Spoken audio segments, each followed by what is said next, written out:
Aha, got it. Did you hear that? I did. Okay, now I should let people in. So we do have speaker.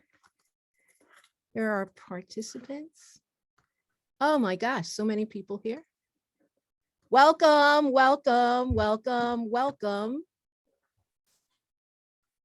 Welcome, welcome, welcome, welcome. Welcome, welcome. Welcome, everyone. Delighted to have you here. Delighted to be here. This is the 21st reading in the Speculative Sundays Poetry Reading Series, where monthly, at least, and at one time every other week, you could hear the poetry of possibilities. We're live on Facebook via Zoom. I'm Akua Leslie Hope, speaking to you from the ancestral land of the Onondaga, also known as the Seneca Keepers of the Western Door in the Southern Finger Lakes region of New York State. I pay homage to the Seneca past, present, and future, and to my own ancestors by whose grace I exist and am sustained. This event is funded in part by poets and writers with public funds from the New York State Council on the Arts with the support of the New York State Legislature. Speculative poetry, the poetry of possibilities, includes alternate history, cryptids, monsters, cyberpunk, dystopia, fairy tales, fabulism, fantasy, folklore, futurism, horror, magic, mythology, occult, paranormal, robots, science fiction, shifters, slipstream, solar punk, space opera, superhero, supernatural, sword and sorcery, sword and soul, steampunk, time travel, post-apocalyptic, and weird. It takes all poetic forms plus sci-fi coup. Our wonderful reader tonight, Mary Soon Lee, was born and raised in London, but has lived in Pittsburgh for over 20 years. A fantasy and science fiction author of both stories and poetry. She's won the Elgin Award and the Riesling Award, and her work has appeared in Analog, Asimov's Daily Science Fiction, Fantasy and Science Fiction, Fireside, Science, Strange Horizons, among many others. Her two latest books are from opposite ends of the poetry spectrum. Elemental Haiku. Oh, I see that that's, okay, I hold it sideways. She can do this also, but I just wanted to show, I love this book. Thank you. Her two latest books from opposite ends of the poetry spectrum, Elemental Haiku, which I love, love, love, containing haiku for the periodic table from 10 Speed Press in 2019. Parenthetically, organic chemistry was my failing. So anyway, I love rereading the elements. And the 2021 Elgin Award winner, The Sign of the Dragon. I started to hold this up, but I actually have its predecessor, Crowned. Okay, an epic fantasy with Chinese elements from Jabberwocky Literary Agency 2020. The 2021 Elgin Award winner. Congratulations. Welcome, everyone. Welcome, Mary. Thank you very much, especially to Akua, who, by the way, won the Elgin herself for this. Let's do mutual promotion, which is excellent. It's an excellent chapbook of beautiful poetry. Akua mentioned the range of speculative poetry, and I am going to read a variety, beginning at the science end with a few of the haiku for the periodic table, and then reading more regular science fiction and fantasy poetry. So don't worry, if you don't really like science, it's only the beginning that's science. So 5 haiku out of 119. Helium. Begin universe. Wait 3 minutes to enter. Stay cool. Don't react. Fluorine. Tantrums? Explosions? First step, admit the problem. Electron envy. Sodium. Racing to trigger every kiss, every kind act, behind every thought. Potassium. Leftmost seat, 4th row, yearning for the halogens on the other side. Germanium. Do you miss it still? The semiconductor crown that silicon stole. And next, 5 more short poems, though they're not haiku as such. These first appeared in newmyths.com, Eye to the Telescope, Starline, Analog, and Upagus. I have a compulsion to mention where poems first appeared. Sometimes the magazines request it, and even if they don't, I like to do it. So, Cherry Blossom, 2050. Ousted from her perfumed perch by the miniature marvel of synthetic insects, the last wild honeybee. The headlong year. If years had just 80 days, Earth's orbit hastier than Mercury's, would our tempers be equally precipitate, our tweets a mere 30 characters? How to be invisible. Shapeshift into a chameleon, blend in, purchase an invisibility cloak, be a woman. How to time travel. Build a time machine, avoid time loops, avoid time loops, avoid time loops. How to be a star. Gravitationally collapse a nebula, fuse hydrogen into helium. If desired, explode. So every so often I write a poem and I just write it. And then afterwards I realize, that I'd like to write some other similar poems. And after writing How to Be a Star, I went on, interspersed by other projects, to write a lengthy sequence of how-to astronomy poems, and I'm going to read a few more of them.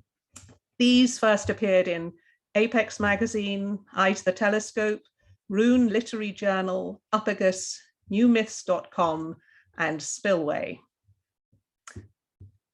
How to paint Mercury. Permit him to pirouette, spinning as you paint. Capture his contrasts, hammered heat, hidden ice. Sketch his expression, capricious, captivating. Do not erase his scars, the craters of a survivor. Remembering his history, be patient with his moods. Tell him he's closest to the sun's heart. How to decorate the moon. No banners, no balloons, no gaudy gilded gazebos, no neon lights, no temples, no towering triumphal arches. Instead, on the far side, an array of radio antennae, shielded from Earth's babble, our ears on the universe. On the near side, minimalist, the 6 Apollo landing sites, faded flags and footprints beneath a canopy of stars. How to tidy the asteroids. First, circularize their orbits. The belt is no place for eccentrics. Next, dust each one carefully, cleaning inside every crater. Order them by size and disposition, carbonaceous, metallic, silicate. Pull the littlest ones in close where Mars can check on them. How to tease Jupiter. Pretend you only dropped by for a chat with Callisto. Gossip about her sister moons until Jupiter interrupts. If he asks how he's looking, keep staring at his red spot. Tell him to tighten his belts, that his equator is bulging. Then ignore his indignation, his inordinate tempests. Remark that manners, not mass, are the measure of a planet. Before you leave, make amends. We only tease those we love. How to colonize Ganymede. Let humans scratch the surface of this moon larger than Mercury, planting their flags, posturing. Beneath his icy surface, a buried breadth of oceans, layer on liquid layer. Save those for the whales. Let them bring light. Let them sing. How to surprise Saturn. Praise his thrift, turning ice, rock, dust to homespun necklaces. He'll thank you, then wait with resigned dignity for you to rhapsodize about those rings. Do not. Look at him instead. Admire his supple shape, his pastel palette. Shifting away from science-flavored or astronomy-flavored poetry to straight-up fantasy, I'm going to read a poem titled Interregnum that first appeared in Starline. It takes about 2 or 3 minutes to read. It's longer than the one so far. Interregnum. 16 years old, 4th son, still they sent him to the mountain together with his brothers before their father's body stiffened. The kingdom suspended without a king. 4 princes, 1 crown.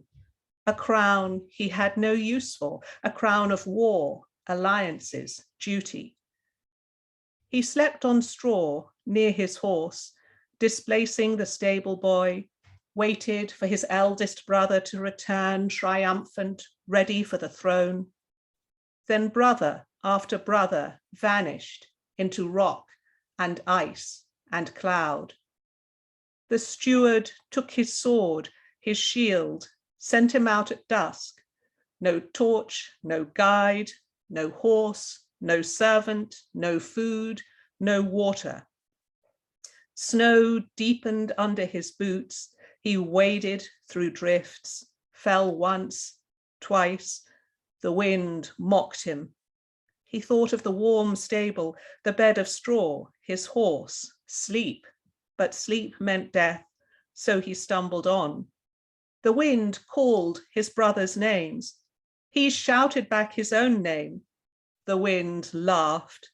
Snow fell. He walked half blind. Sleep kissed his forehead.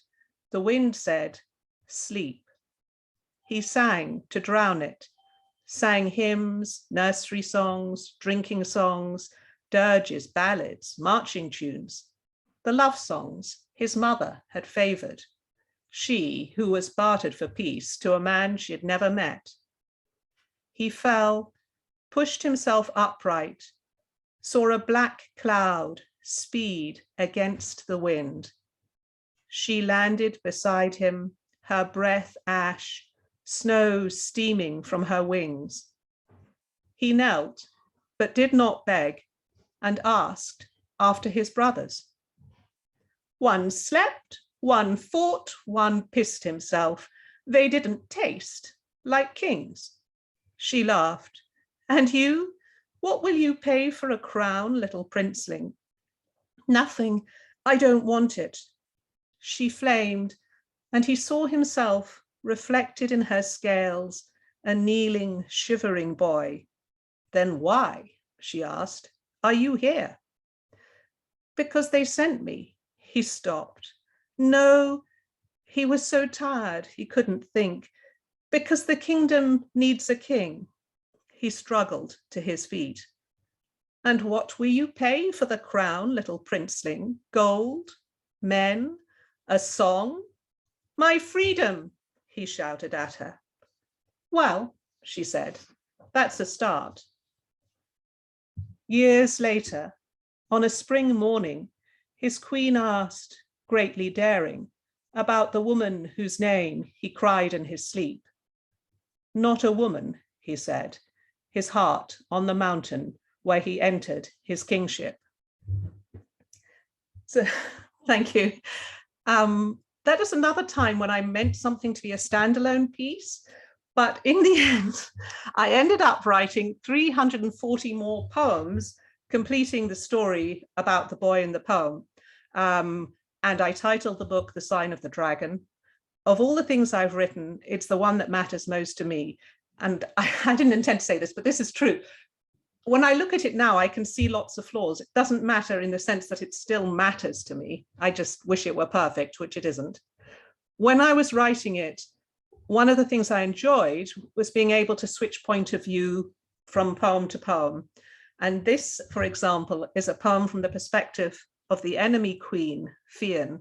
This also first appeared in Starline, and there aren't that many rhyming poems in The Sign of the Dragon, and most of the rhyming poems there are about the villains. So that's just the way it came out. It was meant to distance the reader from some of the nastier things that happen. Vengeance. They stole the daylight, stole her throne, cast Fian down upon cold stone. They think her nothing, think her beaten, think the dungeon holds her in. But hers the will which woke the dead, hers the wrath, the wolves' wild tread. They think that's her defeated, lamed, thrown to the floor, tethered, tamed. Think her trapped, her limbs bound tight. Think the blindfold stops her sight.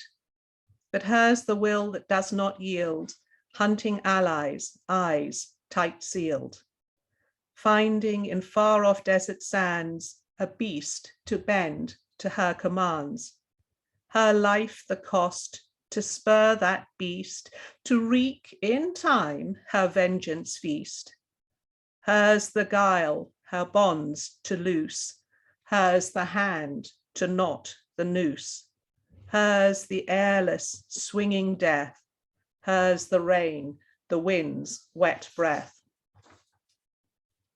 So the central character in the book is Zhao, who is the boy in the opening poem who becomes the king. This poem is set 7 years into the story and is from the perspective of Atan, who has just become King Zhao's newest and most junior bodyguard. It too first appeared in Starline. I should say I owe F.J. Bergman a debt for encouraging me when I was writing these poems. What Atan learned. In his first month as King Zhao's guard, Atan learned that the other guards outmatched Atan with every weapon save the bow, that Li, their captain, outmatched him as easily as a horse outruns a beetle, that in every 10-hour duty shift, the guards spent 2 hours training, that Atan would train for twice as long until he met the captain's standards, that in matters concerning the king's safety, the king's guards, including Atan, new though he was, outranked every officer in the army. But King Zhao was not the hero Atan had imagined.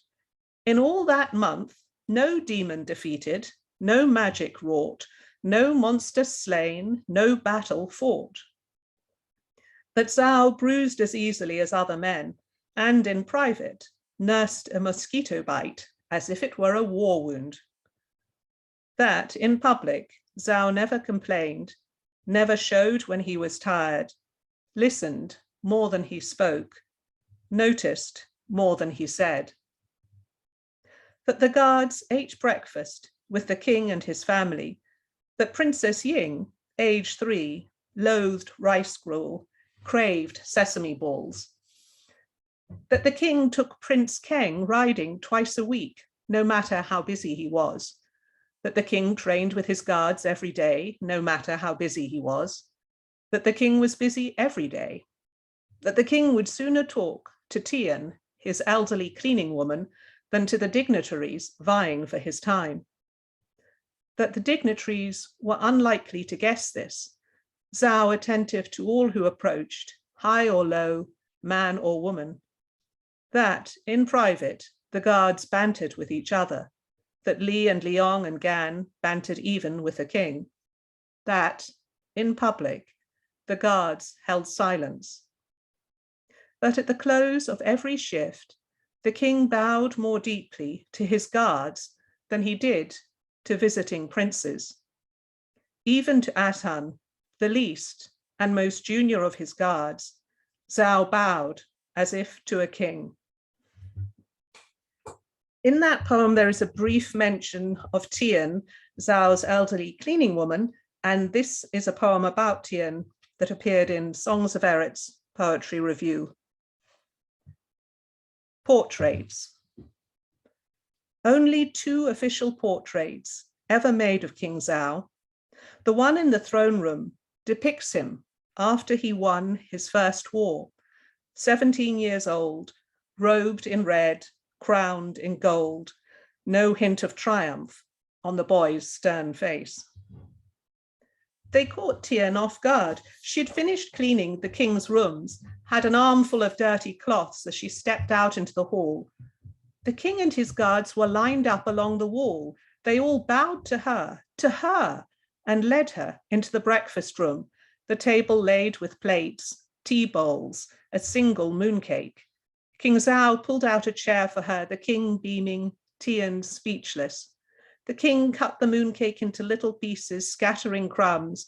He handed the first piece to her. Happy birthday, Tian. Tian sniffed noisily as the king gave bits of mooncake to his guards, poured tea. If she tried thanking the king, she'd end up in tears. So instead she gestured at the crumbs, the plates, the bowls, said sharply, "Who'll clear all this up?" "Captain Li will," said Zhao. "He's getting lazy." "The king will," said Captain Li. "I will incorporate the cleanup into today's training session." "You see," said Zhao, "he's lazy." The second portrait, painted by the master Pei Zhu, given in a gesture of outlandish generosity to an elderly cleaning woman, black ink wash on silk, the king in profile, smiling as if at a friend.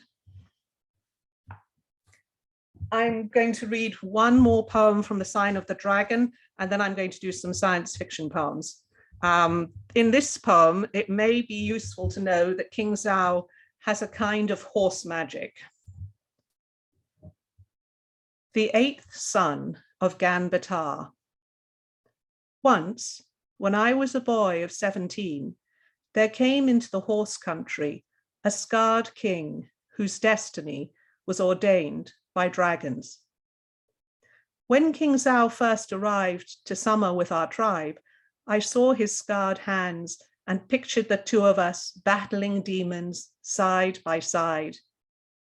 Instead, the king herded sheep, badly. Worse, girls kept riding over to meet him, sparing not a single glance on me, the 8th son of the horse lord Gan. Then, 10 days into King Zhao's visit, my younger sister Sanai went missing. Every man and every woman of our tribe, plus 7 of the king's guards and the king's wife, rode out at dusk to look for her. King Zhao stayed behind, as did I, left to help with the children and guard the camp, the decision I stridently protested, careless of the trust my father had placed in me. The king sat cross-legged on the grass, not even seeing to his own children, leaving that to their amma. I heated stew. The amma and I fed the children. Dark, the king still sitting on the grass, a strain on his face, which I took for guilt, his 2 remaining guards standing either side of him, his guards who might have joined the search, if only Zhao had let them, miles upon miles of wind-blown hills where Sanai might be lying, Sanai, my little sister, fearless but reckless. Most of the riders had returned when the king at last stood up, unsteady on his feet, his captain supporting him as if he were ill. Out of darkness, a horse came to the king, unsaddled, unbridled, a wild horse, and the king laid his scarred hands on its withers. Then noise, lamplight, people pressing about the king, his guards tacking up fresh horses. Just before they set out, the king and his guards, and my father Gambitar, the king spoke. Let her brother come too. He dipped his head to me, and I did not know what to think. Hard to let go of anger, but I mounted a horse and rode. And the wild horse led the king through darkness to Sanai, her ankle broken, her horse dead beside her, she having slit its throat after it stumbled and broke a leg. Small beside King Zhao's other deeds, finding one reckless girl, but she was my sister, and all the long ride back to camp, I rode double with her, holding her safe in my arms. That's the end of The Sign of the Dragon for us, and we're going to do science fiction. Thank you. So thank you. I have had a lot of rejections, and this poem, which appeared in FNSF, was almost inevitably inspired by the many rejection letters that I have received. Not that they sent it to me. I mean, they have sent me rejection letters, but not this one.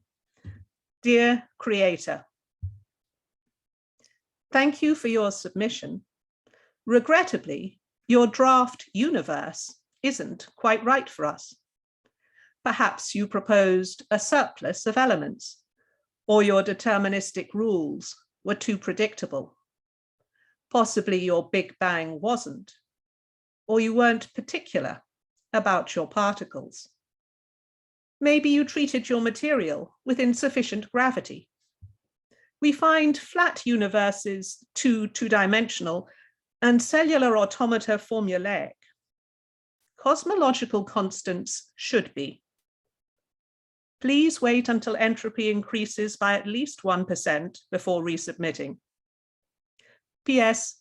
The turtle stack amused us, but we couldn't get to the bottom of it.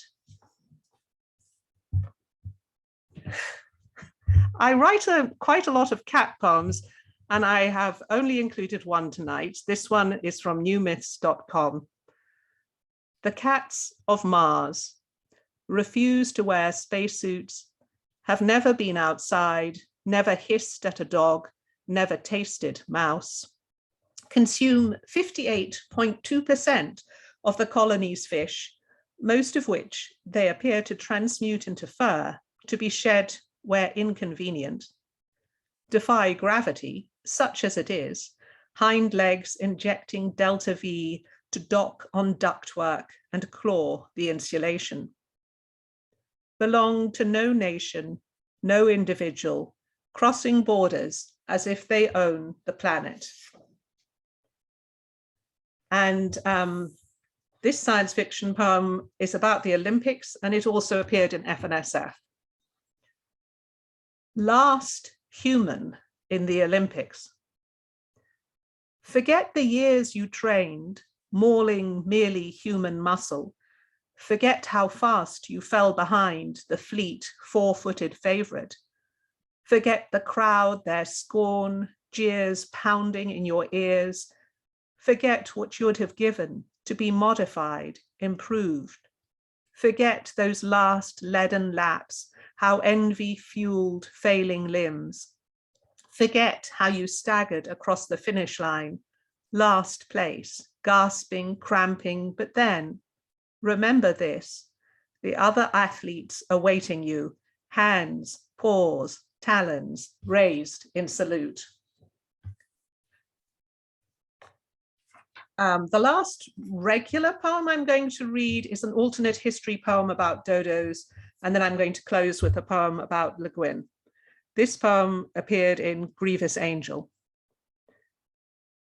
Meisho's Dodos, inspired by Rhea Winters and Julian P. Hume. Welcome to the Kyoto Imperial Gardens. Kindly do not photograph the dodos. As you can see, we are overrun by them. Stay on the paths, careful where you step. In 1647, a single dodo landed in Dejima, a curiosity presented to the shogun. Discombobulated by a lengthy sea voyage, the dowdy bird failed to impress. On a whim, the underwhelmed shogun foisted the dodo on the emperor's sister. Meishu perceived the intended insult, yet sympathized with the dodo's plight. The bird, like Meishu, had been shuffled hither and thither at men's commands. Dodo-san from its distant island, Meisho from the chrysanthemum throne. If you look beneath the cherry tree, you can see a fledgling in that nest. Meishu befriended the displaced dodo, neither of them free to fly their fate. With time and patience and fair winds, she contrived to procure companion birds. Year by year, bird by bird, egg by egg, the palace grounds filled with dodos, leading to the situation we face today. Thank you. The gift shop is on your left. So I'm going to end, thank you. I'm going to end with a poem that isn't really science fiction or fantasy, but is about reading Le Guin. This poem first appeared in Apagus. On reading Le Guin. Yesterday I packed my bags, said goodbye to husband, daughter, cats, friends, the daily chores, told my son to hurry up if he was coming too.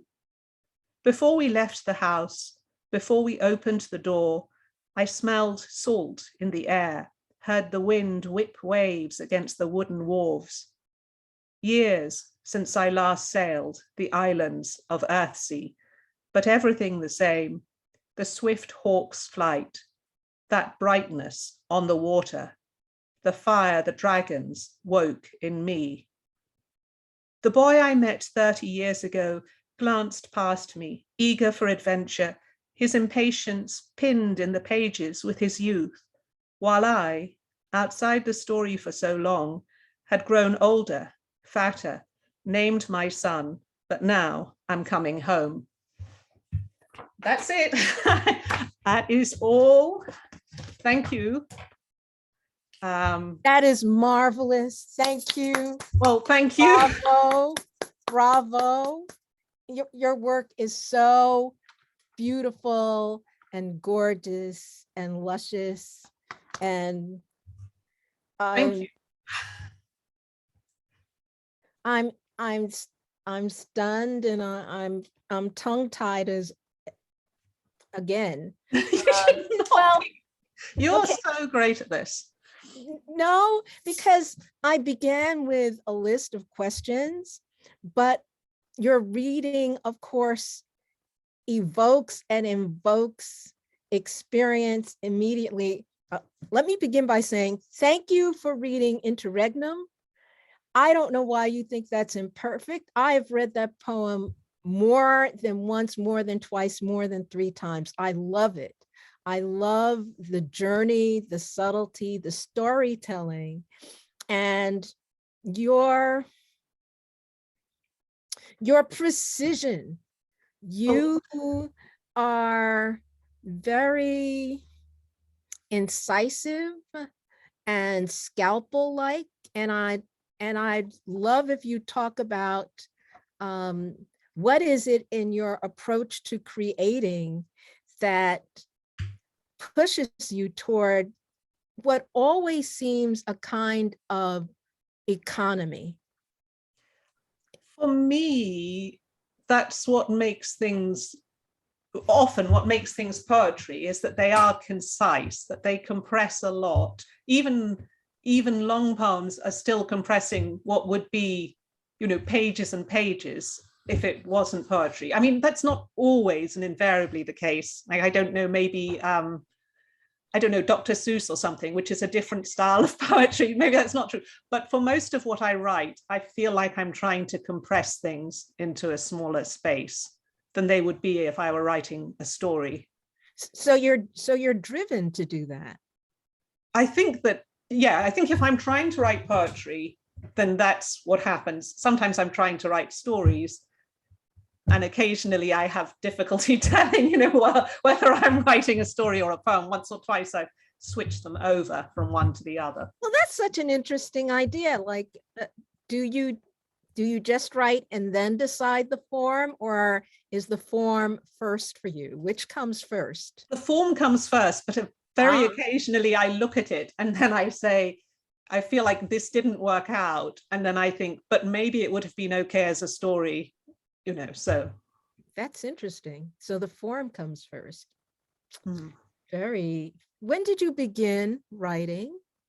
I began, of course you have to write things in school, but after school, I was planning to pursue a STEM career. So I studied math and computer. That answers another question. The STEM career, please go ahead. Yes. I studied math and computer science. Then I actually did spend a couple of years, writing software for an AI company.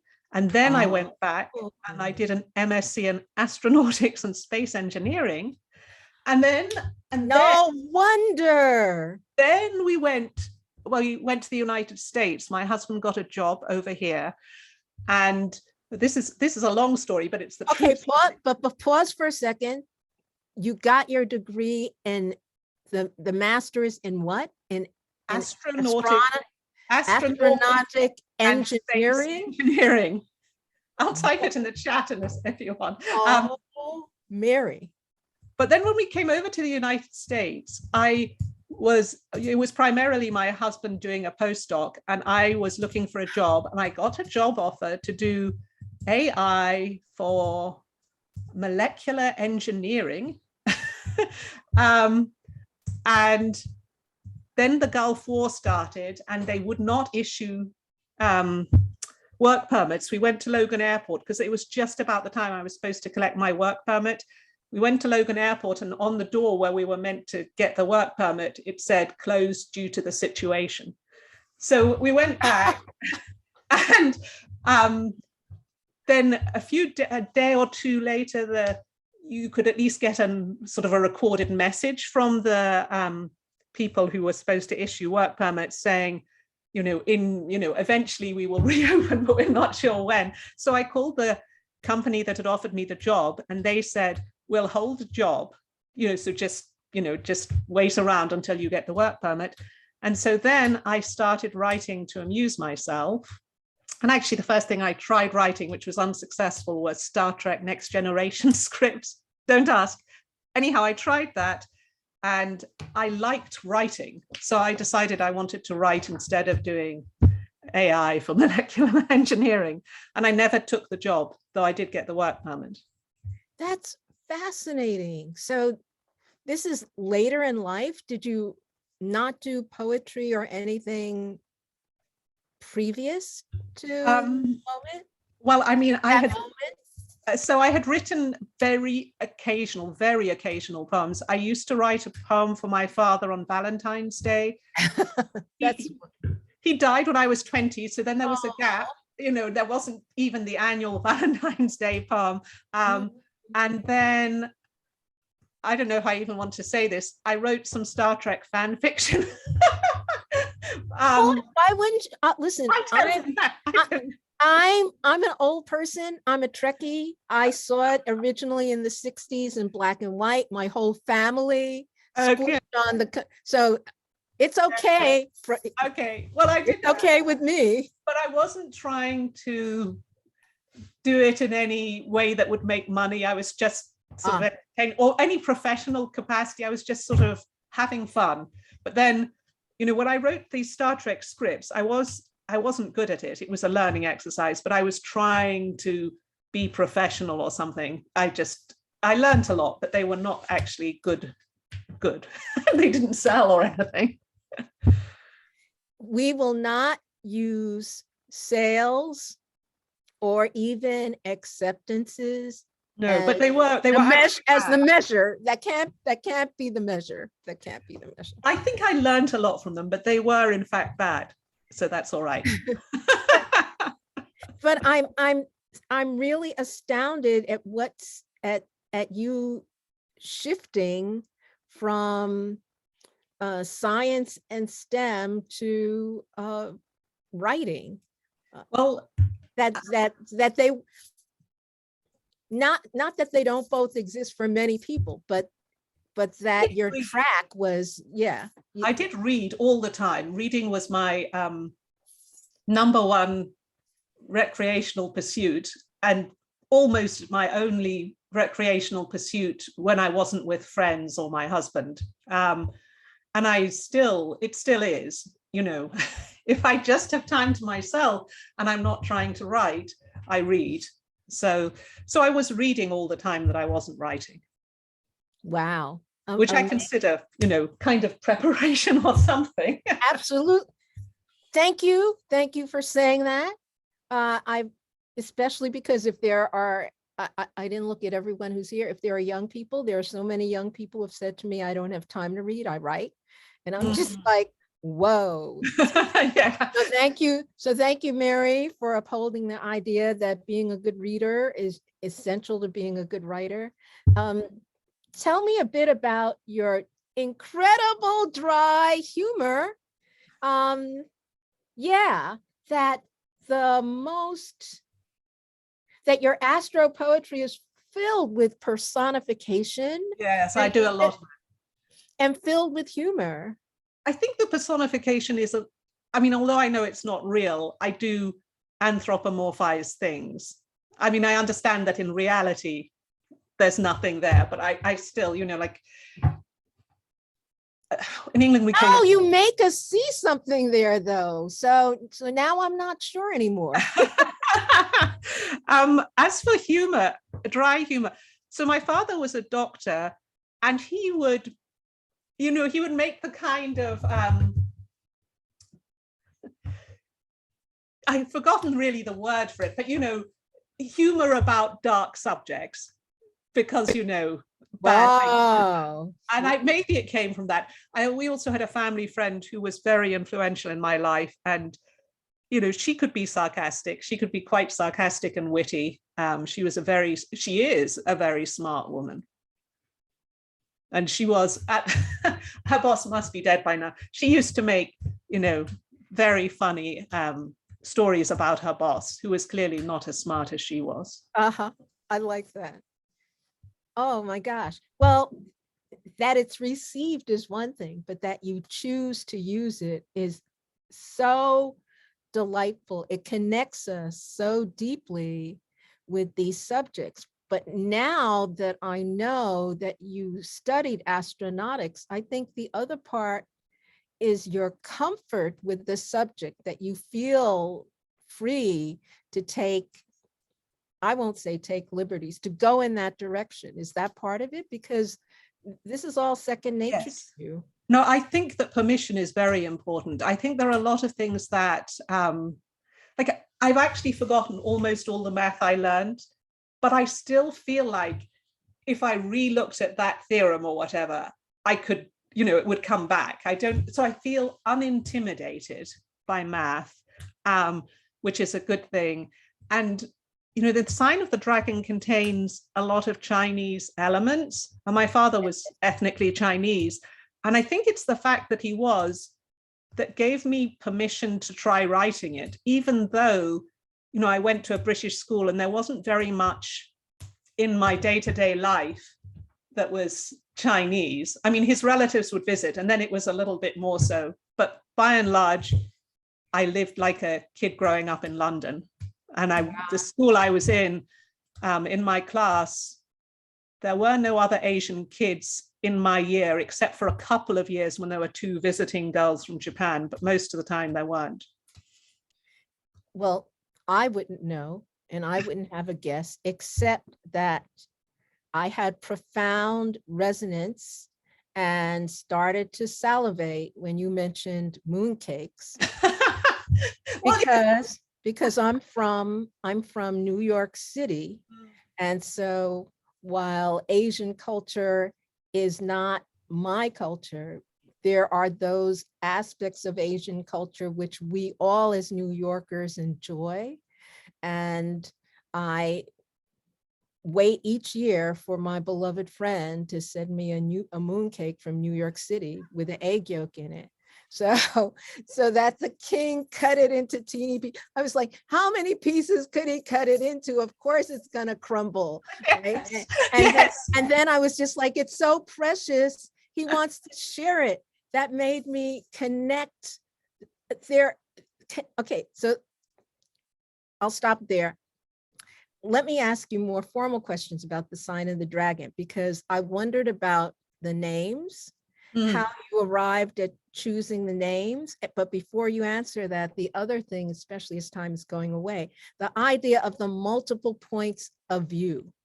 That is incredible and powerful. That is so compelling and urgent in your work. But what led you to say, I can go from person to person or thing to thing in writing these poems and creating this basically novel in verse? You know, I don't know what, it just happened. I didn't have a model for doing exactly what I was doing. I had read and been influenced by Aurora Leigh by Elizabeth Barrett Browning, which is I think it was written about 1800, but it's a novel length story told in verse, mainstream. And then that was the only one I'd read that was originally written in English when I was growing up. But, you know, I read in translation Homer. Actually, I read a little bit in a Greek class in the original, and then the Latin, you know, the Aeneid. Again, I read a little bit in the original, mostly in translation. So I knew you could write long things in verse, but the actual structure of it just happened more or less by chance. The names, well, a few of them are family names, like the king's son, Keng, is actually that comes from my grandfather's name. Most of them are not. Most of them, and one of the sons of King Zhao has my father's personal name, which was Chai, but mostly they don't. I ended up with lots of named characters. So I had an alphabetical list. And one of the things that influenced me was just, there are too many people whose name begin with T. So this cannot be, you know, I was just like, oh, there aren't many people with a beginning with P. So I can use something beginning with P. I didn't want people to be totally confused. So, I mean, yeah, a few of them are personal, but mostly it was just trying to balance out the names a bit. What's the role of research for you in your writing? For the sign of the, for the science ones, there's a lot of research. Occasionally they're based on something I already am pretty familiar with, but more often I either read a nonfiction book, you know, on quantum mechanics or something, which may or may not cause ideas, or I specifically look something up. You know, if I decide that I'm going to write a poem about, I don't know, immediately, I don't know, black holes, then even though I think I know something about black holes, I'll still go ahead and look up information about black holes before I write it. And then in the end, it may end up just being a sort of more or less fantasy poem. It only sometimes does what I look up enter into the poem. But I like to feel like at least I'm choosing with the information in the back of my brain. Yeah. So I love how you say that the one thing that led to many, like are your how-tos collected anywhere? Are you going to collect those? They're currently in submission. Great. Great. I love your astro poetry. I love how you, at least in the way that you did the book of elements, the elemental haiku. And what I thought I heard also in the astro poetry is that you enable us to have a poetic experience, but you're also instructing us at the same time that it is so steeped with knowledge and information that, you know, the jokes are revealing something. I would really like if it made somebody who's not enthusiastic about science a little more enthusiastic. There's a section of poetry as well, which is about, well, it's labeled in the thing as pioneers. So, you know, it's about Galileo and all kinds of different people. Yeah. But I think it would be, I'm so glad you said that, because my other thought was people should teach this. If a teacher is teaching this subject and kids read these poems, they would be, it puts the information together in a wonderful way, but it also kind of inspires them and imbues them. You sneak the information in, you know, you fed them. And I want to say to people, we are almost out of time. If you had questions for Mary, please put them in chat, which I do say in chat. But Mary, let me share with you what some people have said to you in chat, which is thank you. Oh. Wonderful. Wonderful reading. Mary says, our friend, I'll name this friend because he was watching on Facebook while he was driving. Yeah, I hope he was only listening, not watching. Well, maybe he wasn't driving, but that's what Vince said. So that's a little scary. And he just got home, so now he's on. And oh yes, someone says awesome. Wonderful and thank you. Vince says he was listening. Good. He was just listening. Okay, so have you done any editing? Have you thought about doing collections other than your own? I have. I keep thinking about it, but I always struggle to find enough time to write anyhow. So I don't. I'm trying not to take on more things. My daughter she's in 11th grade, and I know when she goes to university, I will almost certainly have more time. Because one of the things that happens is, but this is the hardest year. Oh my gosh, the application year. Yeah, when she's home, I try not to work. So, I mean, actually I do chores, but I try not to be focused on something else. I mean, she's often doing her own thing, but I like to be available. Exactly that. Yeah. Good mom, good parenting. Yay. Fortunate that husband has a good job. Good parenting. Okay, someone just Adele, I'll say who it is because we love Adele too. I loved your reading, Adele. Her cats loved hearing from the cats of Mars. Thank you. I love that poem too. That's another collection. So we're making lists for you now, Mary. Okay, so I'm eager to hear and read more of the how-tos, because I was going to ask you, where could I find them? I love, I was making notes, how to tidy asteroids. I was just like, that's so sweet and brilliant. And Mercury, he's closest to the sun's heart, and how to tease Jupiter. But my favorite that I want to see again and again and possess, because you touch on themes near and dear to me, was how to colonize Ganymede. And because of course you talk about the levels of the water and the sea. Thank you so much for that. That was beautiful gorgeous. Too. But that one is online, so that can be found. Some of them are only in print, and that makes it harder. So I can look for the Ganymede one and read it again. I love that. I love that. Okay, so you told me about being an editor. Do you have a favorite form? I loved and was interested in your comment that you used rhyme to soften some yucky stuff, or it just feels slightly more artificial. So I think it provides a little bit of distance. There's one monster in particular who he's the ultimate sadist. He tortures humans and creatures, and in so doing, he gets happiness. And so in rhyme, it seemed one step less horrifying, and it was horrifying enough. So I thought that helped. Well, to me, it helped make it a little less.